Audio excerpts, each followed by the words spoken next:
Josué, capítulo 5, de 13 a 15. Quando Josué estava perto de Jericó, levantou os olhos e olhou, e eis que se achava em pé diante dele um homem que trazia na mão uma espada. Josué se aproximou dele e perguntou: Você é dos nossos ou dos nossos adversários? Ele respondeu: Não sou uma coisa nem outra. Sou o príncipe do exército do Senhor e acabo de chegar. Então Josué se prostrou com o rosto em terra e o adorou e lhe disse: Que diz meu senhor ao seu servo? O príncipe do exército do Senhor respondeu a Josué: Tire as sandálias dos pés, porque o lugar em que você está é santo. E Josué fez assim. Amém? Amém. Dois lugares na Bíblia, somente, que é mandado tirar a sandália dos pés.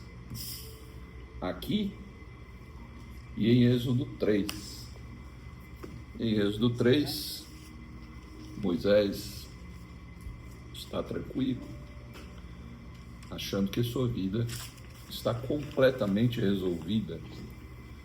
Ele cometeu um erro, ele fugiu por conta desse erro, mas 40 anos se passaram e ele está apacentando as ovelhas do seu sogro, do Jetro, né? Ele se casa com Zípora, né? Ou Séfora, né? E está apacentando as ovelhas tranquilo, no silêncio do deserto. Quando uma sarça começa a pegar fogo, ele chega e essa frase é dita: tira a sandália dos pés, porque o lugar onde estás é terra santa, é santo. E ali estava o próprio Deus em pessoa falando com Moisés. Ali não há dúvidas de quem fala com Moisés, até porque Moisés foi convocado para a maior missão da história de Israel. Essa foi a maior missão: tirar o povo da servidão do Egito. E ali Deus, numa das argumentações de Moisés, Deus inclusive dá o seu nome. Ele diz: meu nome é o eu sou o que sou, né? E dali nós tiramos essas 4 letras que alguns traduzem por Javé ou por Yavé, ou Jeová, mas o fato é que só lá e aqui isso acontece. Então este aqui eu apresento aos irmãos o Êxodo 3 de Josué. Ali há uma missão. Lá a missão era sair, aqui a missão é entrar. E eu vejo aqui um Josué apreensivo. Josué está um pouco tenso. Ele está perto da cidade. Ele está, outras versões dizem que ele está ao pé do muro. Ele está próximo do muro. E talvez ele estivesse avaliando, porque ele sabe que tem que passar por Jericó, mas ele não sabe como fazer isso, porque era a cidade intransponível, era a cidade mais segura deste tempo no mundo antigo. Então ele não sabe como fazer isso. Ele está ali ao pé pensando. Ele tem um desafio pela frente, guarda isso no coração, né? Ele tem um desafio pela frente, ele sabe que precisa transpor esse desafio, mas ele não sabe como. Então ele está ali um pouco tenso. Talvez estivesse orando, talvez estivesse refletindo, vendo alguma brecha, alguma possibilidade. Mas esse é o primeiro grande desafio de Josué. E agora Josué tem um problema, é que ele não tem mais Moisés para coordenar as coisas, nem para levantar a mão. Ele não tem mais Moisés. É o seu primeiro desafio longe de Moisés. Talvez ele esteja aqui um pouco inseguro. Talvez ele esteja um pouco tenso. A outra coisa que eu observo, além de um Josué apreensivo aqui, é por que ele está apreensivo? É o primeiro desafio. Segundo, é porque ele precisa honrar esse legado de Moisés. Ele precisa que as pessoas acreditem que ele é o substituto de Moisés. Ele precisa ter isso confirmado, porque ele é o líder.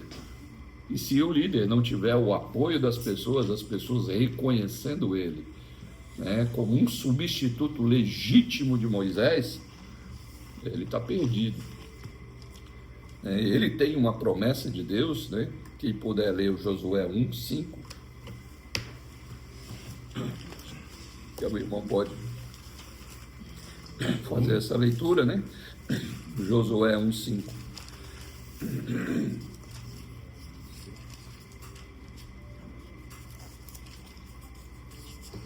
Ninguém conseguirá resistir a você todos os dias da sua vida. Assim como estive com Moisés, estarei com você. Nunca o deixarei, nunca o abandonarei. Ele tem uma promessa, né, de Deus. Ele sabe que Deus está com ele, mas as pessoas não sabem, né? Esse não é o único caso, há vários casos assim, né? Davi vai passar por isso algumas vezes, né? Davi tem certeza que Deus está com ele, mas as pessoas não têm, então duvidam. E aqui é o caso, né? Josué tem essa promessa, mas a sua missão, ela tem um duplo peso, porque ela tem um peso militar, que é liderar o povo e o exército para transpor a maior cidade, sendo que eles não são uma cidade, eles são um povo nômade, eles são um povo que anda pelo deserto e se acampa, eles não têm estrutura de cidade e eles vão passar por cima da cidade. É uma missão militar muito difícil, mas tem um peso espiritual, porque está em jogo a liderança de Josué. Ele precisa mostrar que é capaz de substituir Moisés. Substituir um líder como Moisés não é fácil, porque Deus falava com Moisés boca a boca, né, e quase que face a face, né? Não é fácil. As proezas que Moisés fez no poder do Senhor foram assombrosas e elas ecoam até hoje, né? Todo mundo sabe o que é praga do Egito, todo mundo sabe o que é mar abrir, né? Todo mundo sabe disso. Fora isso, Josué tem um problema maior ainda, que ele está com um exército, né? O exército está comprometido. Veja o versículo 8 do capítulo 5 aí. Vê se circula, irmão Júnior, aí, cada um. Capítulo 5:8.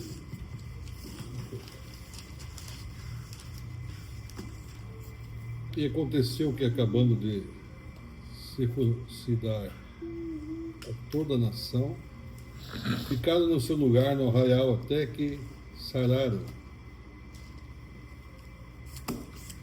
Todo o exército estava circuncidado. Todo o povo que nasceu nesses 40 anos do deserto não passou pela circuncisão. A circuncisão era um sinal, era uma marca ordenada por Deus para que se reconhecesse que ali há uma aliança com Deus, com aquele povo. Então era, né, no membro masculino, cortar a pele, né, queimar e jogar a cinza e fazer um ritual de circuncisão. Ele está com homens de 40 anos para baixo, que é o forte de um exército, né? Os de 40 anos para cima, que eram circuncidados, caíram pelo deserto, aquele povo que murmurou, e ele está com uma nova geração, e todos foram circuncidados no mesmo dia. E agora? Como é que ele vai fazer? Ele está com um exército completamente vulnerável, porque eles ficavam alguns dias para se recuperar. É um procedimento, talvez não seja dos mais sérios, mas lembre que é sem anestesia, né? E é com facas e tesouras, e assim funcionava. Então, militarmente é impossível fazer essa missão.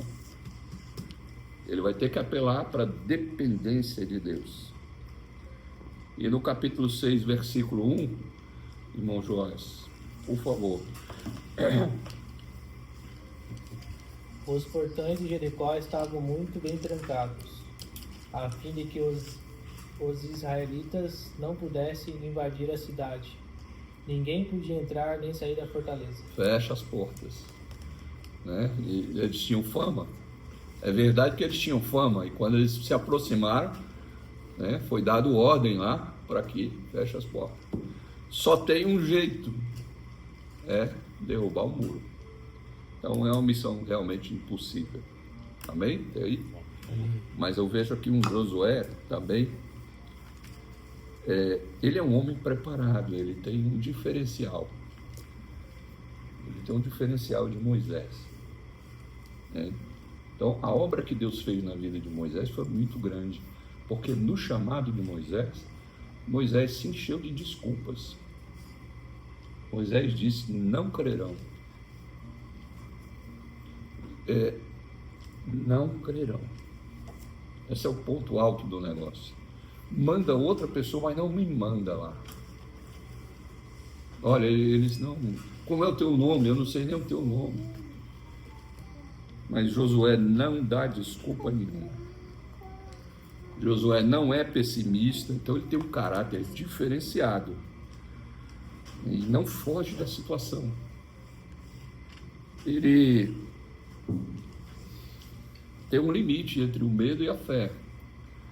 E ele consegue transpor esse limite. E Moisés teve muito mais dificuldade. Tem um limite entre o desânimo e a fé. Moisés teve muito mais dificuldade. Então apareceu aqui um homem na história. Levantou os olhos e se achava em pé diante dele um homem.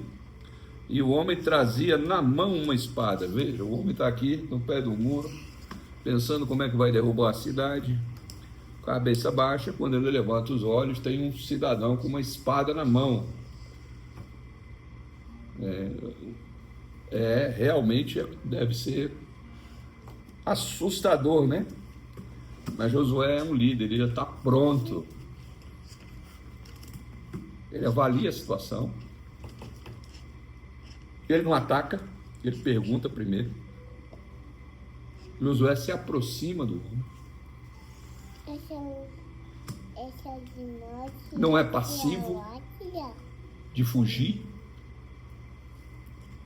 Não é impulsivo de atacar. Busca entender quem é que apareceu ali. Tomou a iniciativa de conversar com essa pessoa. E aqui nós começamos a perceber quem é essa pessoa. E essa pessoa orienta. Durante o capítulo 6, ele orienta Josué como é que ele quer que a batalha seja feita. Tu és dos nossos ou tu és do outro lado? E a resposta é não. Eu nem sou do exército de vocês e nem sou do exército deles, mas eu sou o príncipe no sentido de ser o principal. Eu sou o principal, eu sou o mais forte, eu sou o cabeça do exército do Senhor. E Josué então é orientado. Ele demonstra que temor, reverência, né, pela pessoa que está ali, reconhece que essa presença é a presença de Deus, adora. Então, a comunhão de Josué com Deus está intacta, não tem o que consertar. É diferente de Moisés, cheio de insegurança, cheio de medo, tendo que voltar de um lugar onde ele saiu, ele fez algo errado. Ele vai precisar olhar essas pessoas novamente, ele vai precisar conversar com essas pessoas, e agora numa posição de líder, vai tirar dessas pessoas aquilo que eles acham que é dele. Então são situações que mostram, né? Mostram a importância de você crescer e você se desenvolver em comunhão com Deus, em a gente ter confiança no nosso Deus, no nosso refúgio, fortaleza, socorro bem presente na hora da angústia, o Senhor que desfaz as guerras, o Senhor que faz as guerras. E aí Deus confirma a sua missão. No versículo 15 do capítulo 5, tira as sandálias. Isso é uma confirmação. Eu sou a mesma pessoa que falou com Moisés. Então ele tirou as sandálias e eu fui com ele. Então você vai fazer a mesma coisa. Ele faz, nesse ato de mandar tirar as sandálias, ele faz uma conexão com Moisés. Tira as sandálias. Mas não é só com Moisés a conexão, né? Ele faz uma referência ao encontro com Moisés, mas ele faz uma referência à santidade de Deus. Tira as sandálias, porque quem está aqui é o mesmo que estava lá. Deus confirma Moisés, Deus confirma Josué. Então este ato de tirar a sandália, irmãos, que só aparece nesses dois textos, isso aqui é a assinatura divina da sua presença no comissionamento, no envio dessas pessoas para missões específicas. Então aqui nós precisamos conversar um pouco sobre isso, porque todos nós temos uma missão, todos nós recebemos um comissionamento, e todos nós nos despojamos não só das nossas sandálias um dia, mas nos despojamos do velho homem, porque fomos criados novas criaturas em Cristo. E todos nós recebemos uma missão geral. Ide, portanto, fazei discípulos de todas as nações, batizando-os em nome do Pai, do Filho e do Espírito Santo. Ide por todo mundo, pregai o Evangelho a toda criatura. Nós recebemos, essa missão geral, mas há missões específicas, há chamados diferenciados. É quando a gente entende que Deus nos chamou para realizar alguma coisa. É quando Deus nos entende, quando a gente entende que Deus nos chamou para, por exemplo, fazer o que estamos fazendo aqui. Manter a chama acesa. A chama do altar do tabernáculo, ela não se apagava, ela era continuamente acesa. E Deus acendeu essa chama, e esse fogo, ele viajava com as pessoas, esse braseiro, era mantido. Inclusive, quando trouxeram fogo de fora e acenderam com fogo de fora, essas pessoas não resistiram. Então, aqui a gente entende que há um chamado de manter essa chama do Evangelho acesa aqui no nosso meio. E cada um de nós tem um tipo de participação diferente nessa missão. A missão de Moisés foi uma, a missão de Josué é outra. Mas Josué não está sozinho, Josué tem o Caleb do lado. Como Moisés não estava sozinho, Moisés tinha Josué, Caleb e os conselhos do sogro. E depois teve 70 homens que o ajudaram. Então todos se envolveram na mesma missão. Numa missão, tem os que abandonam a missão, tem os que murmuram da missão e tem os que realizam. Isso é normal, isso é comum. Mas eu queria que os irmãos pensassem sobre isso. Que há chamados que não são gerais, mas são específicos. E que fazem com que essa chama continue acesa.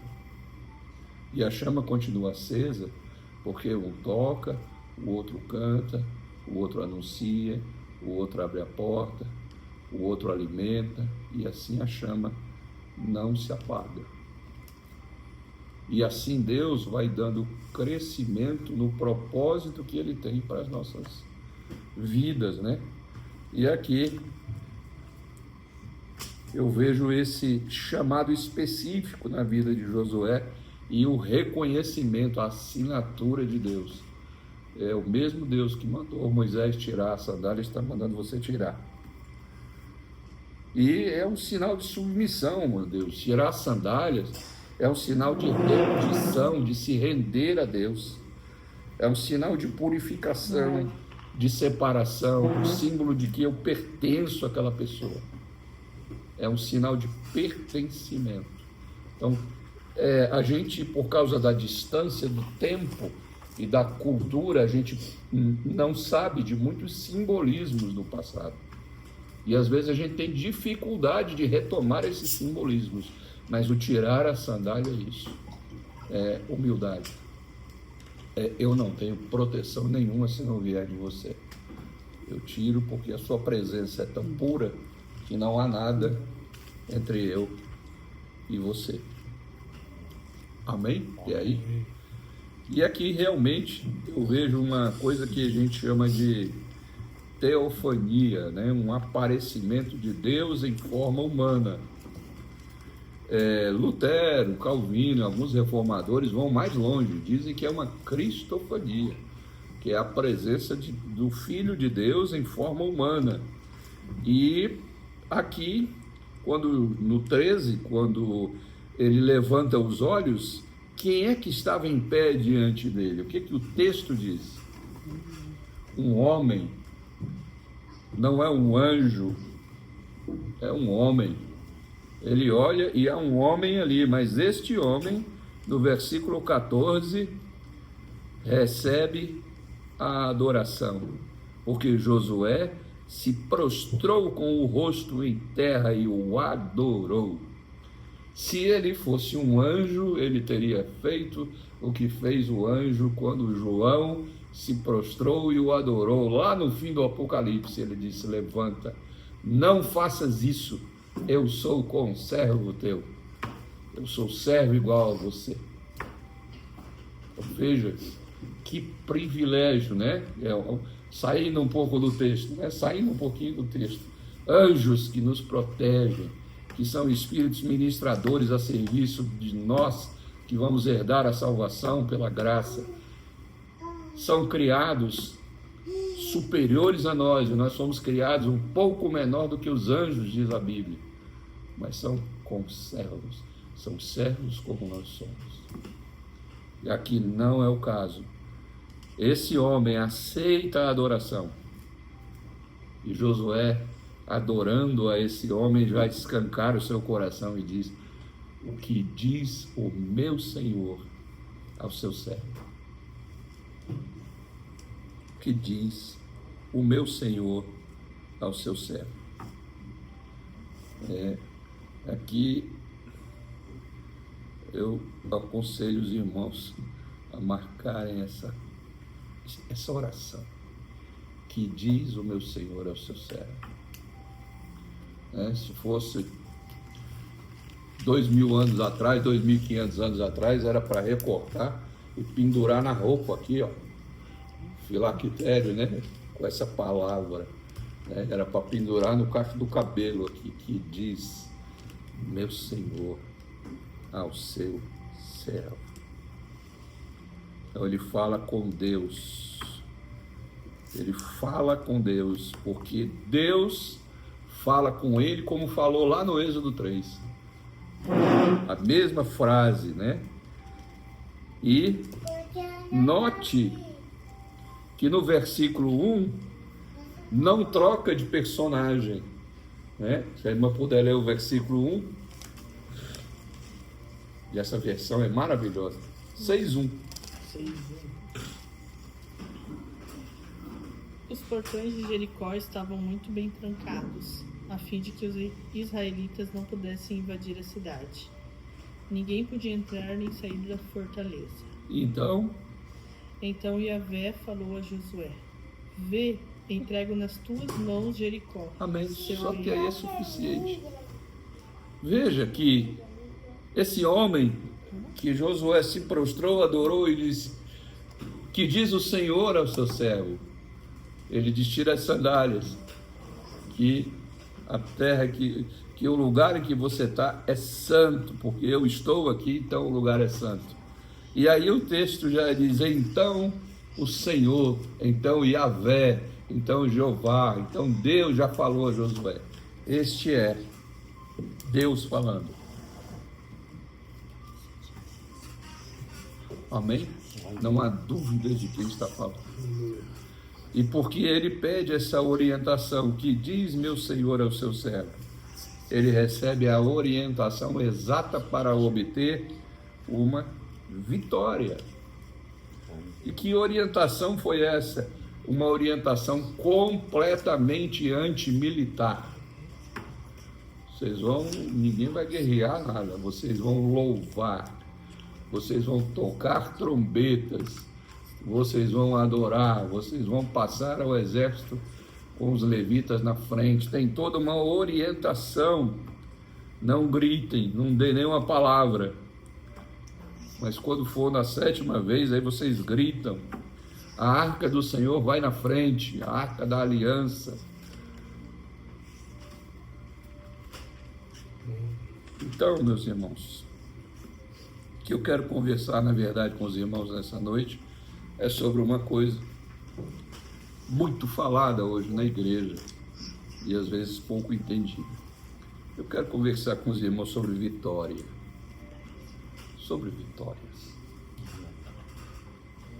E nós temos um certo receio quando o assunto é vitória, porque há um evangelho de vitória proclamado aí por aí fora, e é um evangelho completamente distorcido, um evangelho de prosperidade, aonde para você obter vitórias, você precisa fazer alguma coisa, você precisa dar um valor para a igreja, ou você precisa fazer um sacrifício, ou você precisa fazer algo que Deus se agrade, ou um jejum muito severo, ou você precisa obedecer um conjunto de regras e não fugir, porque se você for bom, Deus é bom com você. Se você não for bom, Deus não é bom com você. Se você der alguma escorregada, você perde a bênção. Se você anda certinho, em santidade, então Deus te abençoa. Esse evangelho é um evangelho de recompensa. Esse evangelho de recompensa, ele não aparece no Novo Testamento, porque nós somos salvos pela graça e recebemos o Espírito Santo para nos tornarmos pessoas maduras, que compreendem, primeiro, que são vitoriosos. Por que são vitoriosos? Porque são vencedores do pecado, são vencedores da morte, são vencedores porque herdam a vida eterna, e eles são tão vencedores que Paulo diz, é muito mais do que vencedor. Vocês são mais que vencedores. Não há uma explicação humana para essa palavra mais que vencedores. Eu quero vencer. Claro que eu quero vencer na vida, nos meus projetos, nos meus empreendimentos. E quando eu vencer, eu quero dar glória a Deus por isso. Mas eu, sinceramente, eu não sei explicar o que é ser alguma coisa mais do que vencedor. E é isso que Paulo diz.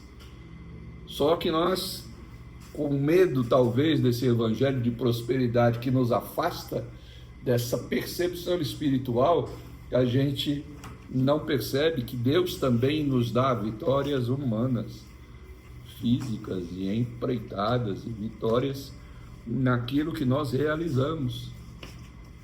Mas a minha empresa não é uma missão que Deus me confiou. Engano seu. Tudo que fizerdes, qualquer comais, ou quer bebais, ou quer façais qualquer outra coisa, fazei tudo para a glória de Deus, dando sempre glória a Deus. Não há, meus irmãos, uma divisão de secular e sagrado. Toda a nossa vida agora se tornou um culto a Deus. Então, uma vitória na família, uma vitória na empresa, uma vitória no nosso meio social. Se a nossa vida é um culto, ela também é uma vitória de um chamado de Deus, de um propósito de Deus. Ou os irmãos pensam que estão onde estão por acaso, e aí hoje vamos nos desligar dos nossos afazeres e vamos cultuar a Deus. Não. Então, o que eu aprendo com essas atitudes de Josué? É que antes de eu conquistar vitórias, sejam vitórias espirituais, ou sejam vitórias comuns, terrenas, eu preciso entender que antes de conquistar a vitória, Deus precisa conquistar a mim. Eu preciso me deixar conquistar por Deus. Porque tudo que vier da mão dele e o que não vier, para mim vai soar como vitória. Se ele não me permitiu ter uma empresa, é porque este caminho é o melhor para mim agora. Se ele não permitiu a conversão de um filho agora, é porque agora esse é o momento. Que o que é melhor para mim ele está me dando, em forma de crescimento na palavra, em forma de comunhão com ele, em forma de busca. Então, meus irmãos, a minha maior vitória é ser vencido por Deus, é ser vencido pelo poder de Deus. Porque quando eu sou vencido, ele coloca em mim o seu Espírito para que eu o obedeça. E esse Espírito que me impulsiona a buscar a obediência, mesmo sem saber às vezes como fazer, mas há esse desejo em mim de fazer. Essa presença de Deus em nós, ela demanda um espírito quebrantado, a consciência de que Deus é santo, santo, santo. A consciência de que eu preciso ter um espírito humilde diante de Deus. E a vitória que eu quero, seja ela de que espécie for, ela depende da direção de Deus. Ela não depende das minhas forças, do quanto eu sou bom, do quanto eu tenho capacitação para fazer. Ela depende da direção de Deus.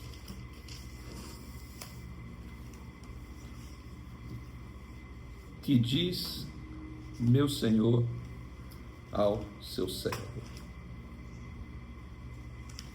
Deus diz muita coisa aos seus servos. Deus fala muita coisa sobre o que é a sua vontade para a nossa vida. A vontade de Deus é que vocês sejam santos, a vontade de Deus é que vocês façam o bem, façam emudecer os ignorantes pela prática do bem. Então Deus já tem algumas estratégias para nos dar, para que outras coisas aconteçam nas nossas vidas. Ele já tem algumas estratégias. Pratique o bem, esteja preparado para dizer a quem perguntar a razão da sua esperança, apresente seus corpos por sacrifício vivo, santo, agradável a Deus. Você vai experimentar a vontade de Deus. Então, sabedor dessas coisas, eu preciso chegar agora como Josué, um Josué do ano 2025, um Josué sem uma espada na mão, mas disposto a enfrentar a batalha diária da vida até que o Senhor venha ou até que Ele me chame, e dizer ao Senhor: Senhor, a minha agenda está diante do Senhor. Aqui é a minha agenda. Eu preciso realizar esse projeto. Está aqui diante do Senhor. Senhor, eu tenho esse cliente, e eu tenho encontro com esses clientes. Que diz o Senhor ao seu servo? Senhor, eu preciso me reaproximar de uma pessoa que eu feri no passado e agora isso tem me incomodado. Que diz o Senhor ao seu servo? Senhor, eu desejo muito ter uma casa melhor. Que diz o Senhor ao seu servo? Senhor, eu queria ganhar um pouco mais, que diz o Senhor ao seu servo. Tudo na nossa vida, se nós formos olhar para Josué, né, que está ali no pé do muro e está sem direção nenhuma. Mas a partir do momento que ele diz que diz o Senhor ao seu servo, e o Senhor diz, acabou. É um outro Josué. Ele consegue convencer as pessoas de que essa estratégia funciona. Ele chega tão forte dentro do arraial que eu fico imaginando, né? Vão pôr a Arca da Aliança na frente, ninguém questiona. Ninguém diz nem A nem B, é Josué falando, e ele esteve com Deus. E a estratégia que ele tem é de Deus. Minha agenda, a minha vontade, os meus projetos, as minhas realizações, tudo se submete à vontade de Deus, que diz meu Senhor ao seu servo. E aqui eu preciso dizer para os irmãos que se a gente não crer num Deus que fala, nós estamos crendo errado. Deus fala. Ele não fala por sorte. Como eu vou abrir aqui, vou ler aqui. Quando, porém, tropecei, eles se alegraram e se reuniram. Isso é um aviso. Eu vou tropeçar e as pessoas vão se alegrar. Então eu vou agora jejuar para isso aqui não acontecer. Ou Deus está me avisando. Não é essa a voz de Deus.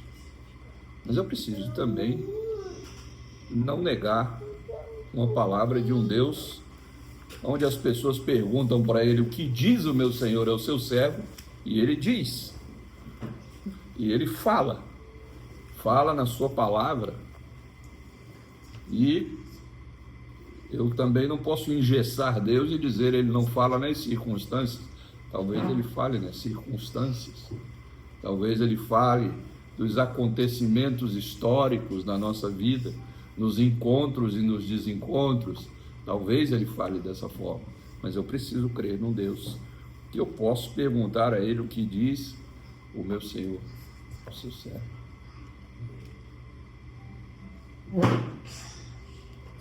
Então o que me restou?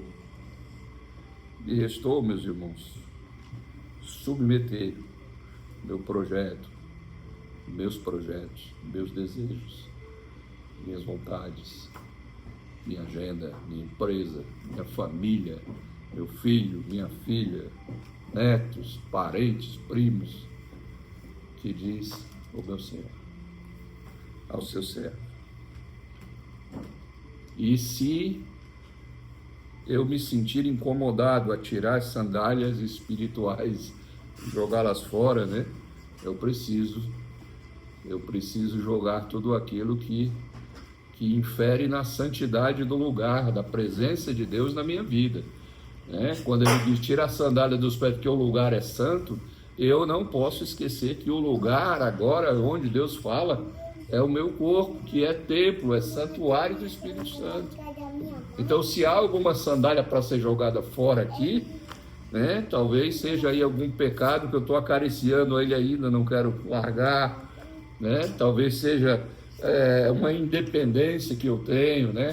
E eu sei, eu sou, né? Eu saio de casa, às vezes eu tenho 2, 3, 1 segundo para entrar na rodovia ali, passa muito carro e a minha rua é sem saída e é subida. E quando eu entro, né, continuo bom, porque eu era um piloto sensacional quando tinha 18 anos, dava cavalo de pau e tal. Mas depois que eu penso que eu continuo bom, eu digo, não, Deus, Senhor, tem misericórdia de mim, porque sem ti eu nem saía de casa hoje.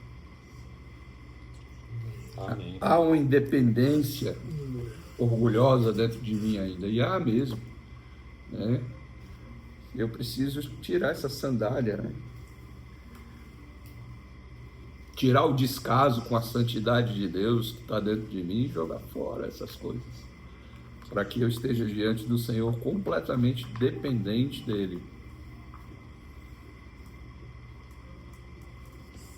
Então eu preciso aprender com Josué a dizer que diz: meu Senhor é o seu servo, e entender que eu tenho um grande Senhor, um Senhor que se revela ao longo da Bíblia, e que quando chega num determinado ponto, ele não é só meu Senhor, ele é Pai, porque ele me recebe por adoção de filhos. E que o Cristo que morreu por mim é o meu pastor, que diz: as ovelhas ouvem a minha voz, elas conhecem a minha voz, e eu conheço cada uma das minhas ovelhas. Seguir a voz desse pastor. Que voz na Escritura ele tem para mim, para a minha vida, né? Me render a ele, me santificar a ele, né? A santificação, irmãos, esse processo que a gente entra depois da salvação, é a nossa circuncisão. Por quê? Porque a circuncisão era uma marca da aliança com Deus. E era só os homens, né? Agora não, todos nós temos uma marca da aliança com Deus. Qual é essa marca? É o fruto do Espírito dentro de nós, produzindo frutos. Essa é a marca. Não é o falar em línguas, não é a minha religião. A circuncisão, a minha circuncisão é a santificação. É o que vai fazer com que as pessoas olhem para mim e digam: esse é crente, esse é cristão. Esse cara, ele tem o Espírito de Deus dentro dele porque ele está vivendo isso. Ele não tem um discurso e faz outra coisa.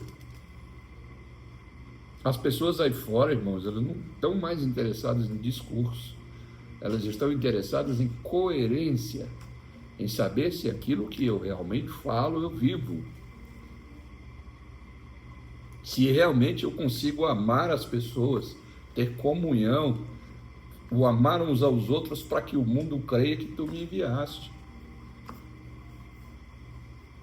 Então, antes da batalha é preciso adoração.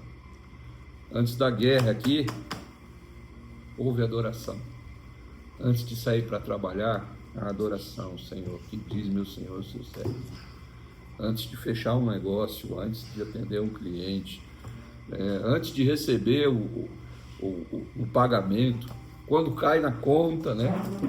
Quando cai na conta, às vezes você olha e diz: não vai dar para pagar. O que eu vou fazer, né? Vou aqui confiar no meu cartão, que eu tenho um limite bom ainda, né?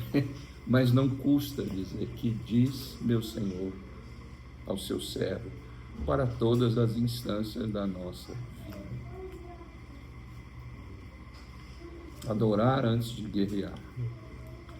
E, para terminar, irmãos, para quem é que a gente está olhando mais? O tamanho da muralha ou para o homem que está aqui com a espada na mão? A gente precisa se cuidar, porque a muralha é grande demais, assusta, mas ela não deveria nos assustar. Às vezes a gente olha para o problema e esquece de quem nós somos, quem é o nosso Deus, e que, vou ser bem radical e bem dramático, se tudo der errado e eu morrer, é incomparavelmente melhor morrer e estar com Cristo. E se eu ainda estou aqui, é porque o Senhor tem algo a realizar através da minha vida. É o que Paulo diz. Então, o nosso desafio hoje, diante dessa palavra, qual seria? Que resposta a gente dá a essas palavras? Porque se essas palavras estão na Bíblia e chegam até o nosso coração, e a Bíblia é a palavra de Deus, e elas tocaram as nossas vidas, e entendemos que Deus de alguma forma está falando conosco, eu não posso dizer que bonito, que bom, que legal, amém. Eu preciso responder ao Senhor, né? Então, qual é o que a palavra me desafia hoje, né? Orar entregando as minhas preocupações. Senhor, eu tenho muralhas grandes na minha vida.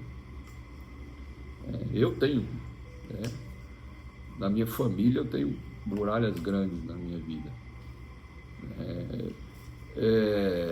Pessoas, situações, familiares, finanças, tudo. Orar e pedir a direção de Deus antes de agir. Amém? Amém. E ter um coração corajoso.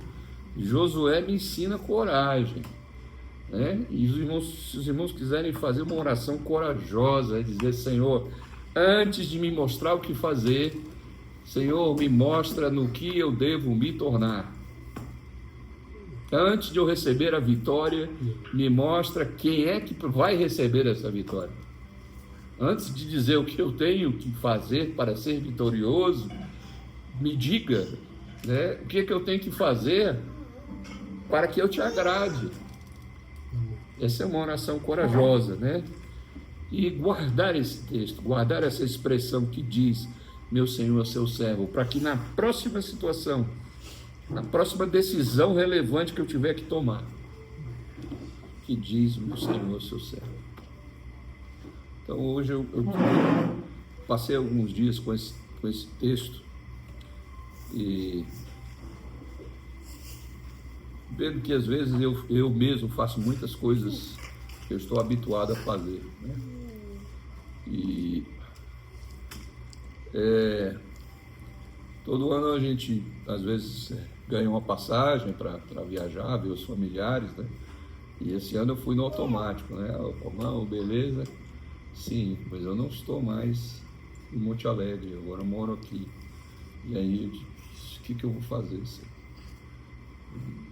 E desconstruí toda a viagem. Disse: nada, eu não vou, eu preciso orar primeiro.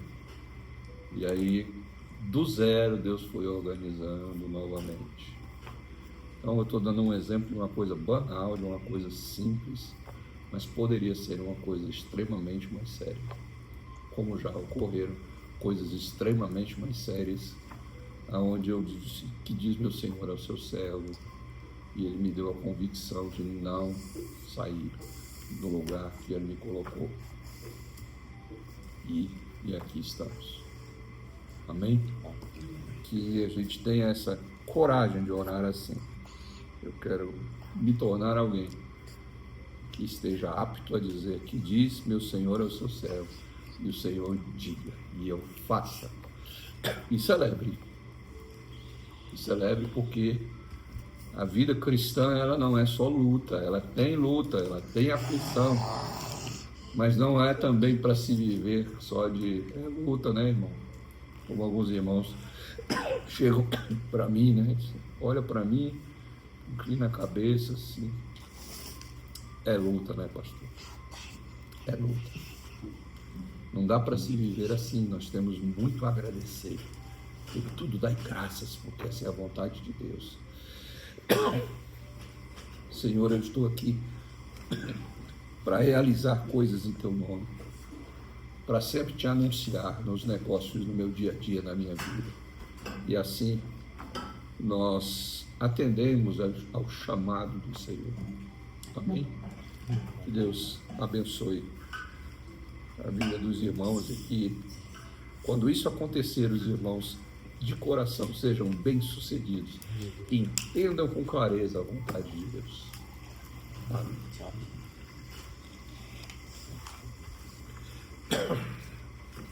Ô, irmão, muito obrigado. Glória a Deus. Aleluia.